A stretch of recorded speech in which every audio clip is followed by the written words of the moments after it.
A great leader once said, "Few will have the greatness to change history itself, but each of us can work to change a small portion of events, and in the total of these acts will be written the history of each generation." That was Senator Robert Kennedy, speaking in Cape Town, 1966. He, of course, was murdered 2 years later, a promising presidential candidate by a Palestinian Jerusalemite, ostensibly because of Kennedy's support for the state of Israel. Such tragedies in that family, such a tragedy for the nation. What might have been had RFK been elected instead of Richard Nixon, if his vision of hope and possibility had prevailed over Nixon's vision of fear? I've been thinking about Robert Kennedy lately because of the latest tragedy to occur to their family, one that came about here in Maryland near Annapolis with the drowning deaths of his granddaughter and great-grandson. They went missing at the beginning of the month as the world fell headlong into our quarantine. One more tragedy for the Kennedy family, one more tragedy against the backdrop of so many others. And so much fear, so much loss. What do we do with fear? What do we do with fear in a moment where fear feels justified? How do we find a sense of hope, a sense of promise, a sense of possibility? Fear-mongering is a common response to tragedy, to loss, and to suffering. And we have something like this in our Parsha, in the story of the death of Nadav and Avihu. I want to read it to you and think about not necessarily what happens to them, though in part about what happens to them, but what happens in the aftermath of their deaths. Vayikchu v'nei Aaron Nadav v'Avihu. Now Aaron's sons, Nadav and Avihu, each took his fire pan, put fire in it, and laid incense on it, and they offered it before the Lord. What did they offer? Eish Zarah, alien fire, which God had not enjoined upon them. And the fire came forth from the Lord and consumed them. Thus they died at the instance of the Lord. Then Moses said to Aaron, "This is what the Lord meant when he said, 'Through those near to me I show myself holy and gain glory before all the people.'" And Aaron was silent, and Moses proves himself to be a great leader, but not such a great pastor. Moses called Mishael and Elzaphan, son of Uzziel, the uncle of Aaron, and said to them, "Come forward and carry your kinsmen away from the front of the sanctuary to a place outside the camp." They came forward and carried them out of the camp by their tunics, as Moses had ordered. And Moses said to Aaron and to his sons Eleazar and Itamar, "Do not bare your heads and do not rend your clothes," which would be typical mourning behavior, "lest you die and anger strike the whole community. But your kinsmen, all the house of Israel, shall bewail the burning that the Lord has wrought. And so do not go outside the entrance of the tent of meeting, lest you die, for the Lord's anointing oil is upon you." And they did as Moses had bidden. And the Lord spoke to Aaron, saying, "Drink no wine or other intoxicant, you or your sons, when you enter the tent of meeting, that you may not die. This is a law for all time throughout the ages. Chukat olam ledorotechem." So we have this tragic story right after the initiation of formal worship of the death of two sons who die, it seems, because they were not following the rules. I don't want to speak about the theology of this, but I want to think about what might have happened to them in the context of this current crisis. And that is, we don't know exactly what Eish Zarah was. There are ways to explain it away. There are those commentators like Rashi who say, well, it was that they were drunk because we have that prohibition against drinking immediately following. But until this point, it doesn't seem to be that we know exactly what this is. So one possibility might be that there were rules to the game and that sacrifice is dangerous, and they broke the rules. They did what was unsafe to them. If only they had had fear, if only they had had the right kind of fear, not stepped outside of what was safe, perhaps they would have lived. L'chatchila, before the hand, I'm not going to judge them. But after the fact, perhaps we can reflect on this and say there is a kind of yirah that they could have had. There are two primary words for fear in the Hebrew language. One is yirah. That is the fear of awe or reverence. On the high holy days, we talk about them as the Yamim Noraim. These are the days of awe, where we kind of tremble before God, not because we think God is going to zap us, but because we understand that there is reverence due to the Kadosh Baruch Hu. And that yirah can apply to things that ought to make us afraid, like the coronavirus. That's a healthy fear. It's a fear that keeps us safe. A fear that if we follow social distancing protocols, if we wear masks where it's called for, if we follow the advice of medical experts, we will be kept safe because we are appropriately afraid of a very deadly virus. We don't know exactly what the Eish Sarah was, but maybe it was something that Nadav and Avihu ought to have been afraid of. Certainly in the aftermath of their death, others understood that to be the case. But Chevre, there is another kind of fear, another word for fear in the Hebrew language, and that word is pachad. Pachad is the fear that is embedded in our very DNA, that's been there for hundreds of thousands of years, maybe even millions of years, inherited.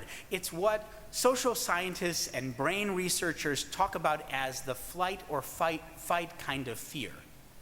And that fear, which starts in our amygdala and then goes to other parts of our brain, in the context of fleeing from a tiger, makes a lot of sense. But in our modern context, that fear, that pachad, can very easily morph and mutate into a totally irrational fear.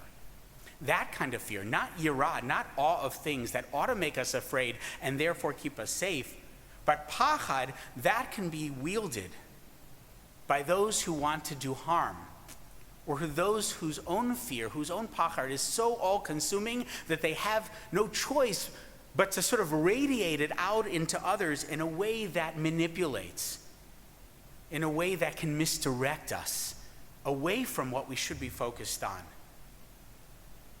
and turn in on ourselves. My friends, there is a real danger right now. People are susceptible to fear-mongering. We are susceptible to this type of fear, to pachad. And that type of fear, that pachad, comes out in a tendency to blame others, for example. It's the World Health Organization's fault. It's the liberal governor's fault. So why don't you liberate those states? It's the Chinese, it's the Europeans, it's immigrants in general. Or it's the experts, blame the experts, it's Anthony Fauci's fault. And threaten their job in retweets from right-wing goads while giving cover to those who would eschew safety protocols by gathering for protests. Nancy Pelosi, back in late March, called the president a notion monger. A notion monger.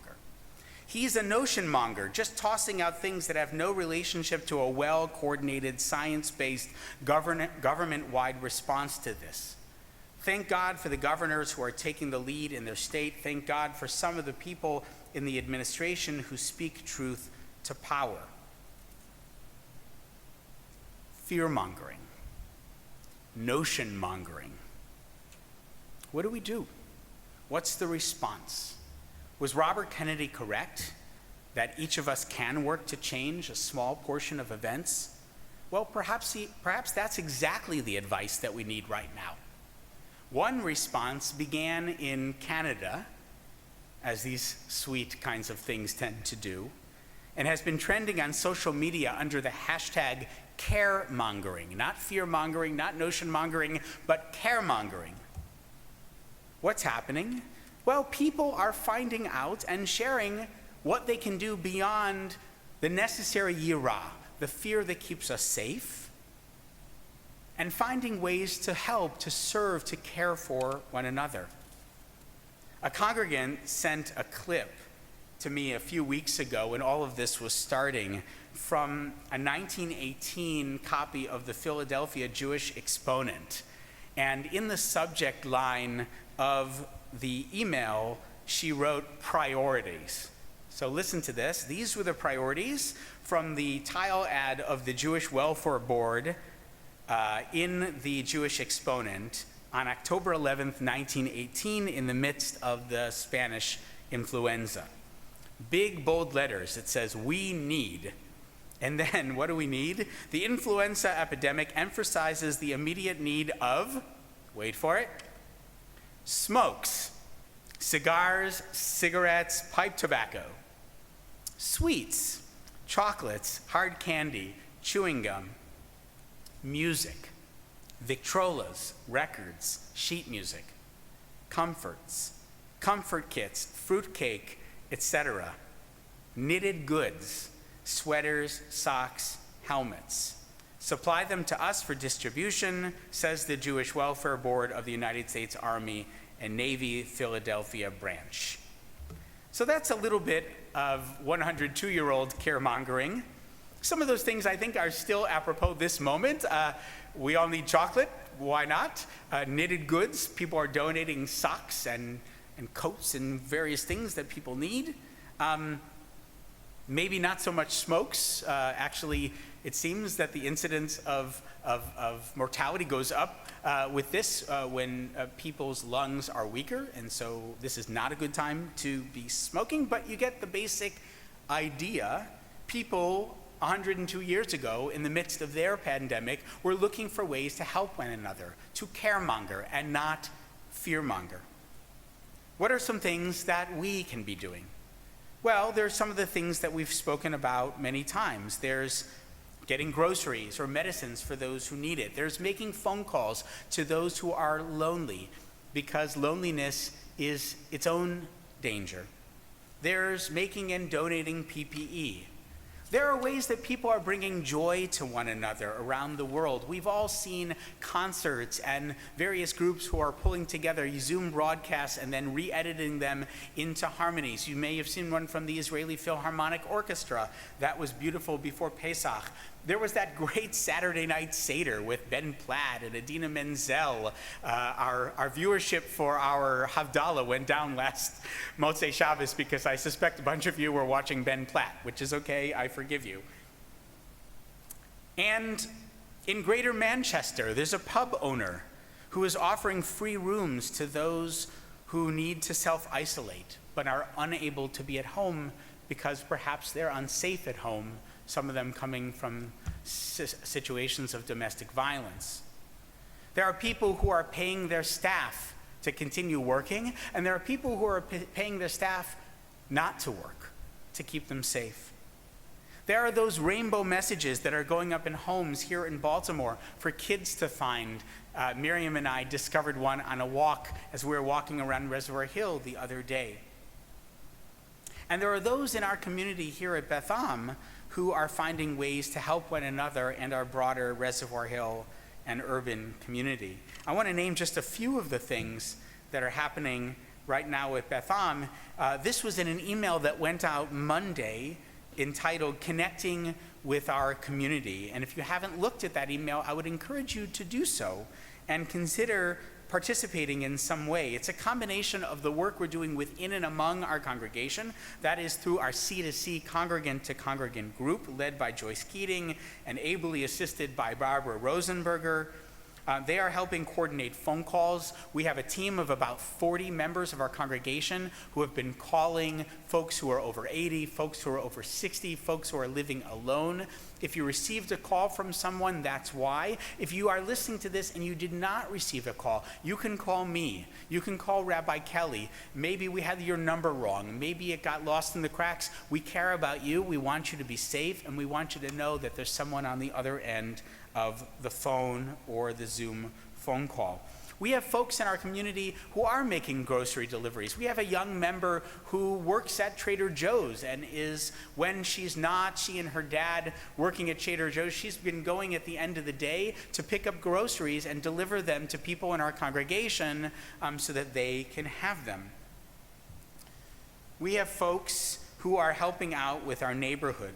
There's a Bolton Hill, Reservoir Hill combined COVID-19 task force, and folks are becoming block captains and checking in with people in our community about their needs. There is a way that you can support the No Boundaries Coalition that stitches together a number of Central West and West Baltimore neighborhoods.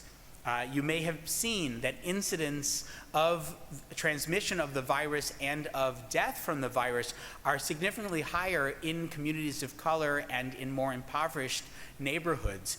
That is for a whole host of reasons, including under-resourced of these communities, including mistrust that exists in these communities of government, of police, of hospitals, oftentimes for good reason, but cutting through and helping them realize what's important for communities to be safe is important.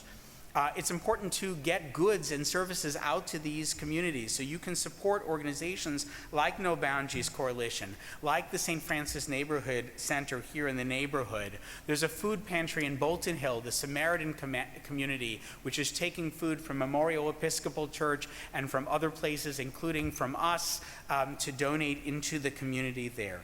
The list goes on of a number of things that you can do, so look at that email and find ways that you can work both within our congregation and beyond. You can tune in with Jews United for Justice, who are advocating for prison populations. There are people right now who were sentenced to 3 years in jail, but may have been given a death sentence because they're not being released. You can advocate through the ACLU on their behalf to get nonviolent prison populations out of these incubators of the virus and into places where they can be safe. You can advocate for water rights. You can advocate to prevent seizures of stimulus checks by debt collectors, which is, believe it or not, legal in the state of Maryland. People who desperately need those checks right now can have those checks taken from them by law. So write Governor Hogan and tell him that is not okay right now. The list goes on, but I'll stop there. And I'll turn back to Robert Kennedy. Few will have the greatness to change history itself, said RFK over 50 years ago. But each of us can work to change a small portion of events, and in the total of these acts will be written the history of each generation. We are, right now, writing the history of this generation. In this moment, we must be afraid. We must have yirah. We must have reverence for a virus that has killed about 150,000 people that we know of worldwide and has infected over 2 million. We must stay home whenever we can. We must keep ourselves safe when we're out and about. We must keep others safe. Don't touch the strange fire. And cowering at home in fear, in pachad, is not the answer either. To stay healthy, to stay human, we must continue to find ways to share the best of ourselves. Because when this is all over, it's our hope, it's our faith in the possibility of humanity that will sway not just elections, but perhaps even change the world for the better. Shabbat Shalom.